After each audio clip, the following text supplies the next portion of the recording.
Sa panahon ngayon, halos lahat na ng klase ng serbisyo ay available na sa atin.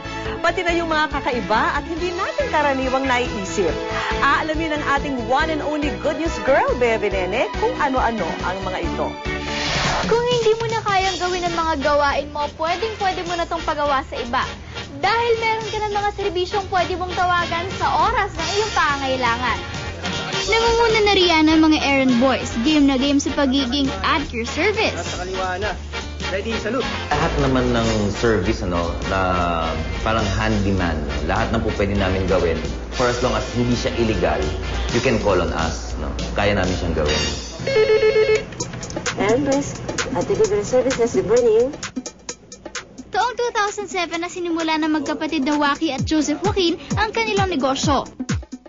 Mula sa isang delivery boy na pwedeng pakisuyuan sa halos lahat ng gawain, ngayon may halos 300 errand boys na ang kumpanya. Isa sa errand boys, pagkatanggap nila ng tawag galing sa customer, magpapadala na agad sila ng tao. At dahil piso per minute ang charging nila dito, malalaman kung magkano na yung na-consume na bill ng customer sa pamamagitan nitong watch nito na selyadong-selyado at walang nakakagalaw kahit na sino. Kasama pa dyan ang 5 pesos per kilometer na gas ng motor. Ingat, kuya! Actually, way back 2007, this is a very funny story. Way back 2007, nagiinuman kaming mga magkaibigan. Just so happen na nagkakatamaran ng bumili ng additional na drinks, additional na pulutan. So we came up with the idea, ano kaya kung meron tayong pwedeng utusan at bayaran na lang natin. Sa araw na binisita ko sila, isa sa mga utos na kanilang natanggap ay ang pamamalengke. Hello, good morning, Errand Boys, Delivery Service Incorporated. Maya-maya pa ay dumating na ang errand boy para kunin ang listahan ng mga ipinabibili sa kanya. Ikaw ba si Gerald ng Errand Boys Delivery? Yes, sir. Ay, pakibili naman sa palengke. Kailangan lang. Ito yung pambili, oh. Pakibalik mo kayo ng pera. Thank you. Di nagtagal, busy-busy na ang errand boy sa pamamalengke. Kasi sir, medyo lagi akong busy sa ginagawa ko. Tsaka nabalitaan ko, maganda yung service nila. Kaya sa kanila lang ako palagi nagpapadeliver. Maski sa pagbabayad ng bills, maaasahan din sila. Ipinagmamalaki rin nila ang kanilang delivery service.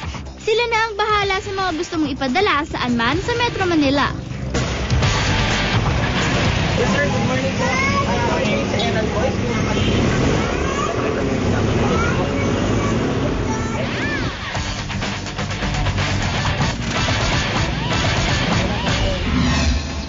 Yes, good afternoon po.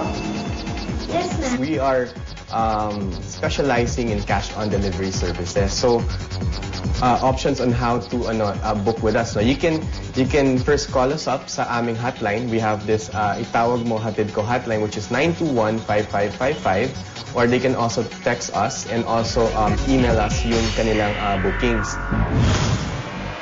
2 linggo pa lang nagsimulang mag-operate ang Bayad Po.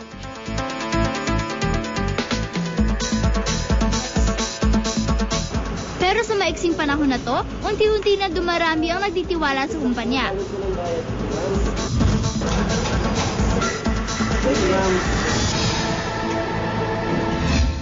Isa na rito ang negosyanteng si Lace na nagbibenta ng swimwear at resortwear sa internet. Ang Bayad Po ang naghahatid ng mga paninda niya sa mga masusugid na kliyente. I saw it online on Facebook and then I contacted them. Once now we put it up on the website, a lot of people were interested. Ang charge para sa kanilang serbisyo mula 100 hanggang 200 piso. Pati sa loob ng ospital, mararanasan na rin ang ginhawa ng delivery service. Ipinagmamalaki ng isang pribadong ospital sa Makati ang mabilis nilang paraan ng pagpapadala ng gamot sa alinmang palapag ng kanilang building. Yung pneumatic tube, isa siyang paraan para madaling ma-deliver, ma-transport yung mga iba-ibang bagay sa mga nursing units. Like dito sa hospital, kasama yung mga gamot. Yung gamot kasi kailangan madali siyang nadadala siya, na ibibigay sa pasyente.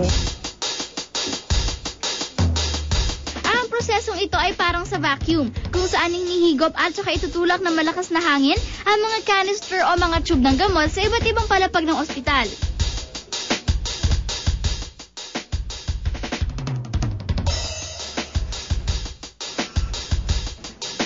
Ang nagpapaandar sa kanya isang computer program na kung saan i-key in mo yung number ng floor, parang security code niya, para alam kung saan siya dadalhin. Sa loob ng 20 segundo, nade-deliver na sa anumang bahagi ng ospital ang gamot ng pasyente. Libre at kasama na sa serbisyo ng ospital ang mabilis na delivery na to. Napakahirap dahil nawawalan ng tao dito sa station. Yung mga nursing aid, orderly, pati nurses and ward clerk, bumaba sila to other units just to deliver these items or get these items. But with this Aerocom, we are able to save time, and with the time that we saved, we are able to go to our patients and cater to our patients more efficiently and effectively. Salamat sa mga serbisyong ito. May katuwang na tayo sa mga pang-araw-araw nating tungkulin at pagsubok. Kaya sana, madagdagan pa ang mga serbisyong tulad ng mga to na magpapadali at magpapagaan sa ating mga buhay.